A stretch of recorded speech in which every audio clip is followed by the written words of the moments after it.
What's up, everybody? I'm going to jump right into this mail call video. This first box here comes from Sherry Stover. I did a trade with her recently. Wasn't really a planned out trade on my part. I just had two figures in my collection that I pretty much knew I was going to keep just briefly. I mean, they're really cool figures. I really like the look of both of them.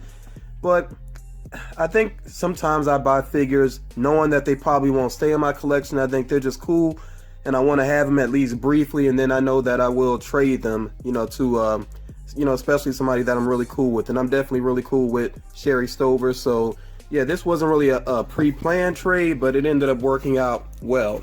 So, yeah, traded off two figures to her, and then she sent me a couple of items here. And she sent them in this Doctor Strange Marvel Collector Core box, which is kind of fitting because the first figure here is actually a Dorbs GameStop exclusive, the Astral Plane Doctor Strange. That is a great looking Dorbs. Now, the promotional pics that they had of it, I don't know why they went way overboard, like trying to make it look glittery and everything. I guess that was their way of trying to get the point across of what it, how it shines and everything. But yeah, the actual figure definitely doesn't match up with those promotional images, but it's still a great looking figure here. I'm actually going to get it out of the box here carefully. And Dorbs, I usually do display them out of box anyway. I'll say this as well, if you haven't seen the Doctor Strange movies, definitely worth checking out. I think it's still playing in theaters, and I actually did a review of it here on my channel. So here we have the Dorbs. That is just, this is one of the best looking Dorbs I've ever seen. The glitter effect on it is just, it works so well. And I like how they have it's like different shades of specs going on. Let me make sure I'm not blocking the light. But there are some areas where it's like dark specks, and then some areas where it's very glittery. It just looks really cool. They also have his facial hair there molded on. I like the little white slits for his eyes.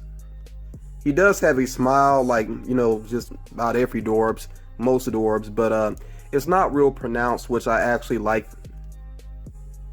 So yeah, great sculpt to the hair and everything. He does have the lines back here on his cloak, the cloak of levitation, I believe it is.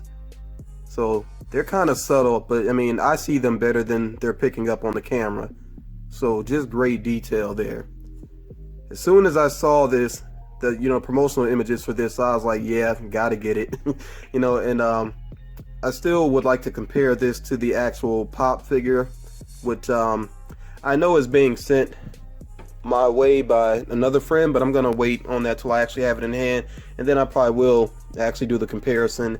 Yeah, this one I'm definitely gonna keep this out of the box for a while. It just looks too cool to keep in the box. Okay, let me just adjust my camera just a little bit here. Okay, let me go ahead and get to the next item that Sherry sent my way, and I did give her a list of some common pops that I just hadn't gotten yet. But it was good timing on this next one because they have dropped the price way down at GameStop. I think it goes for as low as like $5. So the next one here is Nathan Drake. Yeah, and it's like I said, long overdue for me to go ahead and get this one. I almost picked up the brown shirt one that was a Target exclusive, which to me is a little weird that they just changed the color of his shirt and that makes it an exclusive, but whatever, But yeah, it's long overdue for me to go ahead and have Nathan Drake in my collection because Uncharted 4, which this is what, this figure is based off of. I play this game almost daily. I play the multiplayer online. I went through the story one time. I don't know if I would bother to replay the full story. I wasn't like blown away by it. It was fun, but the multiplayer is a lot more fun for me, and I do play it. I might put in like an hour or so almost daily. That's the main game that I play right now. So yeah, nice to go ahead and have him here, and the back just has the cover to the game, Uncharted 4. Which yeah, if you got a PlayStation 4, I don't see why you wouldn't check out Uncharted. What I would really like to do, they have a new mode coming out. It's basically like a horde mode. They call it a survival mode though. And I think you can play with 2 other people. If any of you are on PlayStation 4, please let me know if you're into Uncharted, because I would definitely like to maybe link up with some, fellow YouTubers or just subscribers, or whoever it may be, and get that going, you know, play that survival and maybe even upload a video of that gameplay footage. And then the next one here, to add to my Guardians of the Galaxy collection, we have Nebula. I really like the design of Nebula. I think it looks amazing. So really glad to finally have this pop figure. And then also, I really like also that, I'm saying also too much, but I'm really glad that she's going to have a presence in the next movie. So it's so cool that they're bringing that character back, because she really didn't get to do much in the first movie. She has some good moments. There was that moment that was really cold when Thanos said that Gamora was his favorite daughter right in front of Nebula. That was pretty cool. So I think the character definitely can be sympathetic. So I'm looking forward to see how they bring her back and what they do with her. Definitely looking forward to see her involved in some more action. I really like the way that she can kind of fix herself, because she has all these different enhancements and things going on. I really don't know the character's full background, but yeah, very cool character. Glad to have this character here as well. And I have all these back here, except I do have Dancing Group, but not this version though, not the actual pop version. I have the I believe Adorbs maybe. Excuse me, I'm leaning back to look over at my Guardians of the Galaxy figures, but I do have a version of Dancing Group, but not like that. And Ronan I never got as well. I do have the Dorbs of Ronan though. So I still need Gamora and Drax. And Sherry actually did pick those up for me, but she said they weren't in great condition, which I'm not surprised. They're commons that have been sitting around for a while, so it might be difficult to actually find them in the best condition. But yeah, Gamora and Drax, definitely two that are still on my radar to pick up eventually. So big shout out to Sherry Stover for the trade. Definitely happy with these figures here. Now let me go right on to the next one, and this one comes from Dan Bat Silva. Yes, Dan Bat Silva. I did some hunting to help him out recently. As a matter of fact, I helped out Sherry as well. You know, always willing to help out friends when I can. So he sent something my way that I'm so excited to have. When I saw that they were finally making this figure, I was just like, yes, yes, yes. You know, it always gets you pumped up when you find out that one of your favorite characters is being made into a pop. So yeah, I was really pumped about this one. I thought I would find it in my area, but I've had no luck. I haven't seen it. And now that I have it, just watch. Now that I have it, I'm going to start seeing it everywhere. But all that matters right now is that I have it. Miss Marvel, Kamala Khan. Love this character. I can't say that enough. I really love this character. Probably my favorite character in comics right now. Yes, even above Harley Quinn. Got a lot of love for Harley Quinn, but when it comes to storytelling and actually reading the comics, Miss Marvel wins out to me. Now, it would be dead wrong of me to move on without quickly showing you all the back of this box if you haven't seen it. I already knew about Iron Fist and Luke Cage on the way. There's also going to be I think a PX Previews exclusive version of Iron Fist where he has his white suit on. I probably would try to get both. I think they both look pretty cool. Luke Cage, I want both versions of him. They have the throwback Luke Cage, his original outfit, and then they do have one of the based off the Netflix version of Luke Cage. They got Black Bolt on the way, who Black Bolt is an Inhuman as well. He's one of their leaders, so he kind of relates to Miss Marvel. But people, this is what I'm really pumped about. Blade. Blade is coming. Now, you know that is a must for me. I cannot wait to get that in my collection. In fact, I would probably get two of them. One in box and one to have out of box. I'm so pumped about that. That's awesome. Okay, so let's take a look at the pop here. Of course, now it is a bobblehead because it's Marvel. I will say I think the neck is up maybe too high. It does look like it's sitting maybe a little too high for me, but they may have done that just so that her hands could be more pronounced. And you see that this hand is larger than the other. I'm glad that they did this. I'm really glad they did that because that's the main way that she fights. She can increase the size of her hands. In fact, she can pretty much change her body around how she sees fit. And yeah, I like that they did that to kind of show off her powers there. Okay, then she has, of course, that symbol on her dress there. A little bit of a paint flaw there, nothing major though. I'll probably just fix that later on. And then I like this too. It's like not quite a cape, but it's like I guess you would call that almost like a scarf basically. And I like that they had that flowing down her back there. So pretty true to the character, I would say. The hair mold, I don't know.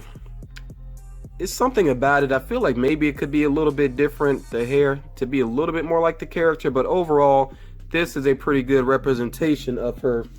Let me check the packaging real quick. Okay, there's a stand in here. I was wondering, because I was about to say she does have very slim legs, so there is a stand for her as well. Oh, these are always difficult to get in at first. Yeah, there we go. Okay, so let me go and sit her down and see how she looks on the stand. Oh, and that head is really wobbling. But yeah, so glad that I got Miss Marvel. Big shout out to Dan Silva for sending her my way. That is so cool. And you know, I really do appreciate my friends that I've made thanks to YouTube. People like Sherry and Dan. It's just amazing. And I even just put a new battery back into the watch that Dan sent me. This is very cool. He actually made this watch. I shared it on my channel when I first got it, but he actually made this watch.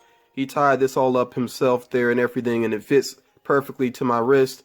And of course, you see the Punisher symbol there. So yeah, this is one of my favorite watches. I don't wear it at work because I don't want it to get damaged, and then it's probably not really appropriate to wear a Punisher watch to my job, but it's still very cool. So Dan's a great friend. Sherry's a great friend. I'm just blessed to have a lot of great friends on YouTube, and it's not just about YouTube, it's beyond that, of course. So really happy with these. Got to find a good spot for them all. Of course, Nebula's going to go with my Guardians of the Galaxy collection. I have a special spot for them. I'll find a good spot for Nathan Drake.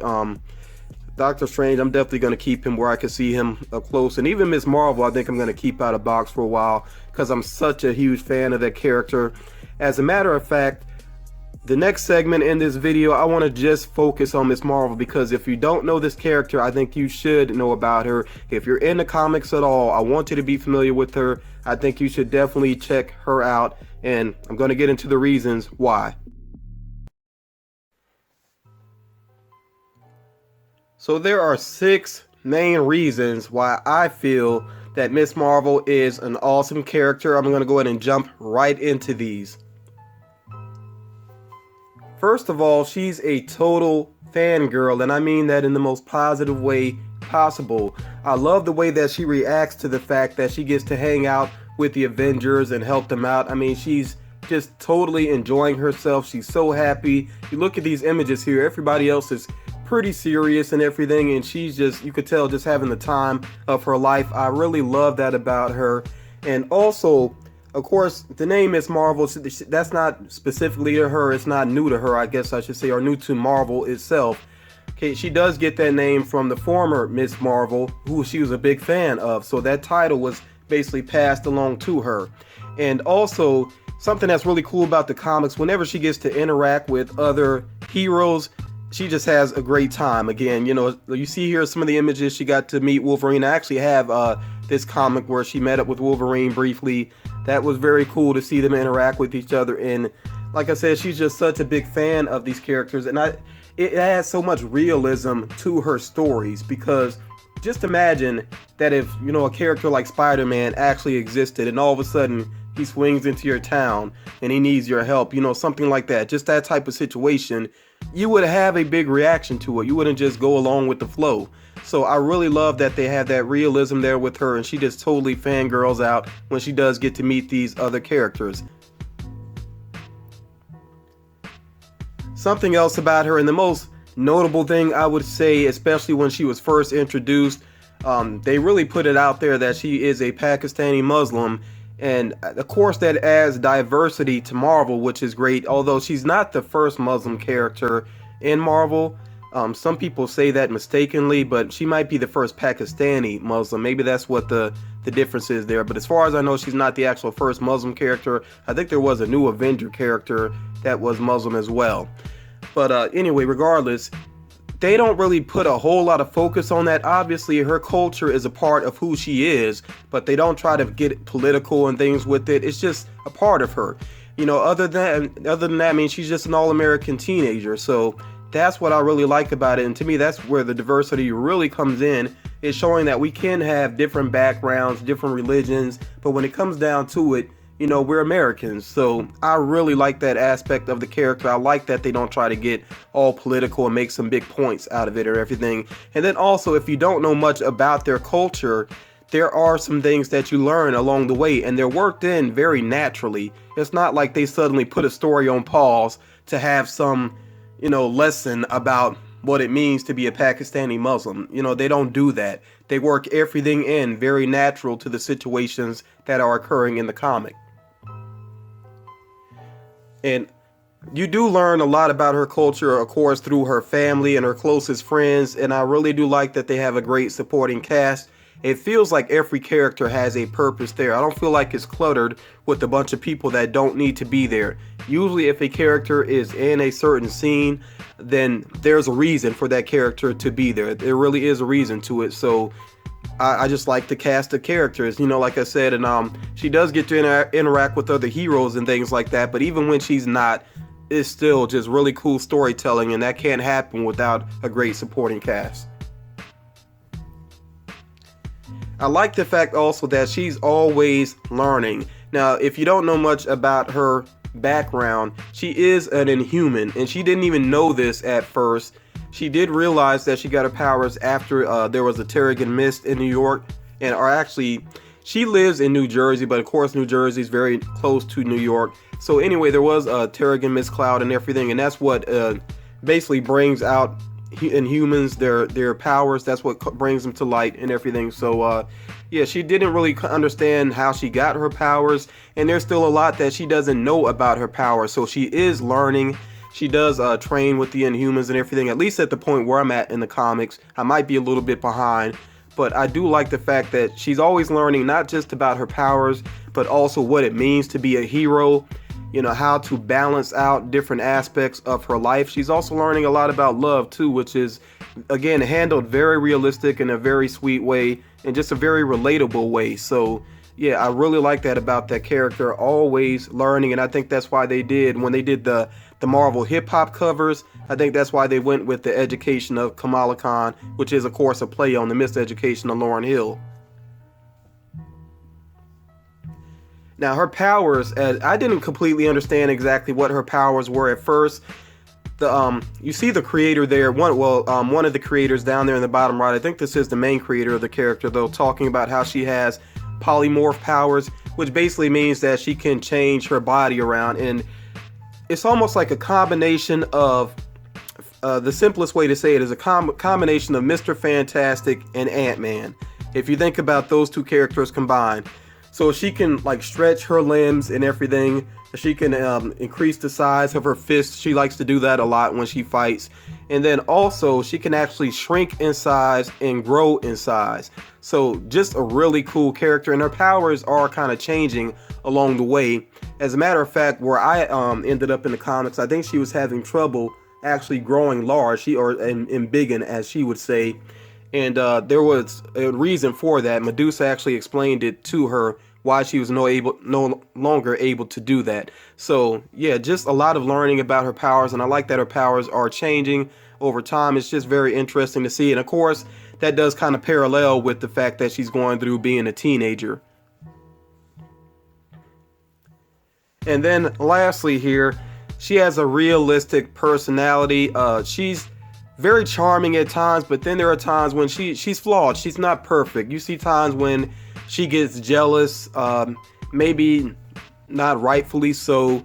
There are times when she kind of whines and complains to her parents, you know, wants to resist going against their rules. You know, sometimes she thinks maybe their parents are too strict and things like that. But I do like they show that there are certain situations when she doesn't listen to her parents, and it actually does get her into trouble, because that's realistic again. So yeah, I like that she has this charm to her, but at the same time she's definitely not a perfect character. And honestly, who wants to read a perfect character? Who cares? There's nothing interesting about that. So characters with flaws are a lot more interesting to read. So again, those are the reasons why I think Ms. Marvel is such an awesome character. If you're not familiar with her, do yourself a favor, check her out, at least give the comics a try, see what you think about her. And whether you're a fan or not, if you're already a fan or you give her a read and then you know, get some thoughts about it, definitely share with me. I would love to hear your feedback and what you think about this character. Like I said, without a doubt, she is my favorite in comics right now. But thank you all for watching. Don't forget to make sure that you like, comment, subscribe. I definitely respond, and I look forward to reading your comments, and I'll talk to you all again real soon.